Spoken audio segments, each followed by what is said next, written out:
आप आपसे संपर्क करने की कोशिश करते हैं। वैभव, मेरी आवाज मिल पा रही है? जी सर। जी, चलिए बताइए क्या हाल है वहाँ, क्या कहना है जनता का, वादों को लेकर क्या सोचती है बुरहानपुर की जनता? जी सर, मैं बता दूं, बलरामपुर विधानसभा को भी बता दूं कि यही जो आमना सामना था दोनों विधायक का, जो पहले शेरा भैया और आशा चिटनी थी 2018 में, इनके ही दोनों के मुकाबले होते हैं। लेकिन अभी जो मुकाबले हो रहे हैं, कहीं ना कहीं नंदो कुमार सिंह चौहान के जो बेटे हैं वो कहीं ना कहीं बगावत होकर एक हार का सामना करना पड़ता है। और एक एमआईएम से भी रात को टिकट लाने पर एक कांग्रेस को भी उसका नुकसान हो सकता है। चलिए, जो लोगों से बात करिए, उनसे पूछिए वो क्या सोचते हैं। ये बताइए कि बीजेपी से तो आशा चिटनी को टिकट मिला, लेकिन नंदो कुमार सिंह चौहान के जो बेटे हैं उनको टिकट निर्दलीय फॉर्म भरने से कितना उनको नुकसान हो सकता है? देखिए क्या है कि बुरहानपुर में इस समय विधानसभा चुनाव में हम देखें तो त्रिकोणीय नहीं है, चतुष्कोणीय जो है मुकाबला यहाँ पे होगा। भारतीय जनता पार्टी से अर्चना चिटनी जी को जो है जिम्मेदारी दी गई है, उन पर भरोसा जताया है। वहीं कद्दावर नेता भारतीय जनता पार्टी के 2 बार प्रदेश अध्यक्ष रहे, महामंत्री रहे, 6 बार सांसद रहे और विधायक रहे शाहपुर विधानसभा से, उनके बेटे ने जो है बगावती सुर अपनाया है और बगावत करके जो है अपना नामांकन पत्र दाखिल किया है। उसका खामियाजा बीजेपी को उम्मीद है कि खामियाजा उसका भुगतना पड़ेगा।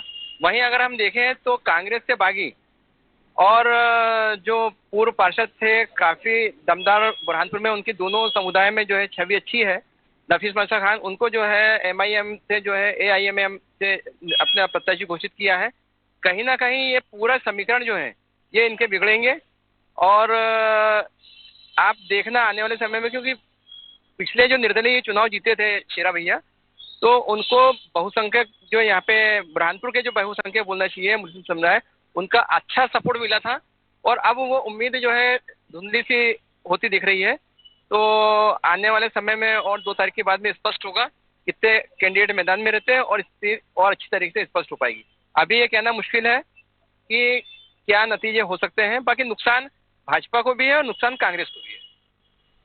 ठीक है, और कुछ बेमन हम बात भी करेंगे जो बलरामपुर की जनता है। सर बताइए कि कहीं ना कहीं 2018 का जो मुद्दा था 2023 में देखने को मिलेगा बीजेपी को? ये बिल्कुल अलग चुनाव हो गया है। यहाँ पे 4 कद्दावर नेता है जो मैदान में है। ठाकुर सुरेंद्र सिंह के लिए चुनौती बने हैं नफीस मंशा खान, एमआईएम से प्रत्याशी है। वहीं भाजपा की जो कद्दावर नेता है जो पूर्व मंत्री है अर्चना चिटनी, उनके लिए चुनौती बने हैं हर्षवर्धन सिंह चौहान। ये हर्षवर्धन सिंह चौहान वो है जिनके पिता 2 बार प्रदेश अध्यक्ष रहे हैं, 7 बार भाजपा से सांसद चुनाव लड़े हैं, 5 बार महामंत्री रहे हैं, 2 बार विधायक रहे हैं, 1 बार नगर परिषद अध्यक्ष हैं। ये बहुत ही भाजपा को नुकसान पहुंचाने वाला मामला है। अब देखते हैं किस तरह जनता भाजपा की तरफ आकर्षित होती है या बागी बने हर्षवर्धन की तरफ आकर्षित होती है, ये आने वाला समय बताएगा।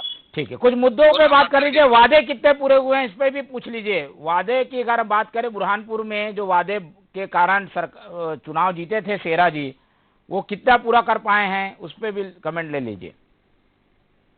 सर बताइए कि जो वादे 2018 में जो वादे बोले थे वो वादे कितने पूरे हो चुके? देखो, भारतीय जनता पार्टी के अगर हम बात कर रहे हैं, इन्होंने वादे करे थे 15 लाख आएंगे खाते में।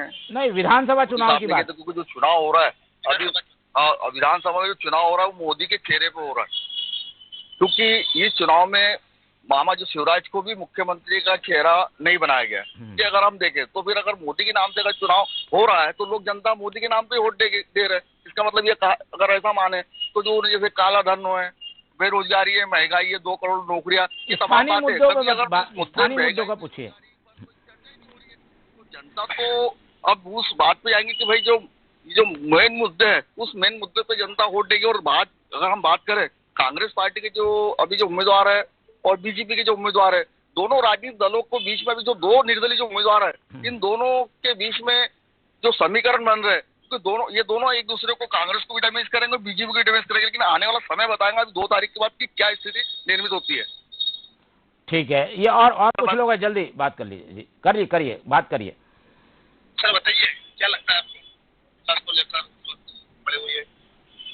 देखो साहब, विकास के नाम पर तो यहाँ पे सिर्फ जनता को ठगा गया है। अभी तक यहाँ विकास नाम की कोई चीज नजर नहीं आती। विकास यहाँ पे बात होना चाहिए बुरहानपुर के मध्य प्रदेश के प्रगति की। यहाँ जातिवाद पे चुनाव आ जाता है और जातिवाद पे ही सिमट जाता है। यहाँ विकास के नाम पे तो रोड पूरे खुदे पड़े हैं, गड्ढे गड्ढे हैं। यहाँ बेरोजगारी बढ़ी है, कोई इंडस्ट्रीज नहीं है यहाँ पर कि जिससे कोई यहाँ पे बेरोजगारी दूर हो। यहाँ की जनता बहुत परेशान है और आने वाले समय में भी कांग्रेस को भी नकारा था और बीजेपी को भी नकारा था आने वाले समय में, और निर्दलीय को चुनाव जिताया था। ये कोई नई बात नहीं है यहाँ पर बुरहानपुर में कि निर्दलीय चुनाव जीतेगा। 2023 में तो यहाँ पे भी मुकाबला निर्दलीय के पक्ष में जा रहा है।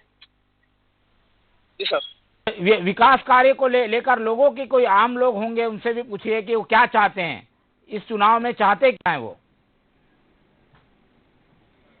हम बात कर रहे हैं, देखिए सर, विकास को लेकर क्या चाहते हैं आप? विकास कौन सा विकास हुआ है? आप देखिए, रोड पूरी तरह खुदा है, युवा बेरोजगार होकर दूसरी जगह पलायन कर रहा है। क्या इसको विकास कहते हैं क्या? कौन सा विकास हुआ है? ये विकास सिर्फ क्या है, कोई इसमें नहीं है विकास, सब खात्मा हो गया विकास का। और बात करेंगे, हम युवा से बात करेंगे। भैया बताइए कि युवाओं के लिए क्या सरकार ने क्या नतीजे बनाए? युवाओं को लेकर तो अभी फिलहाल कोई बातचीत नहीं हो रही है और इस बार बुरहानपुर का जो चुनाव है वो अब तक के तो त्रिकोणीय मुकाबला था, लेकिन अब AIMIM ने भी यहाँ पर बुरहानपुर में एंट्री की है, जिसके बाद में मुकाबला जो है वो चतुष्कोणीय हो गया है।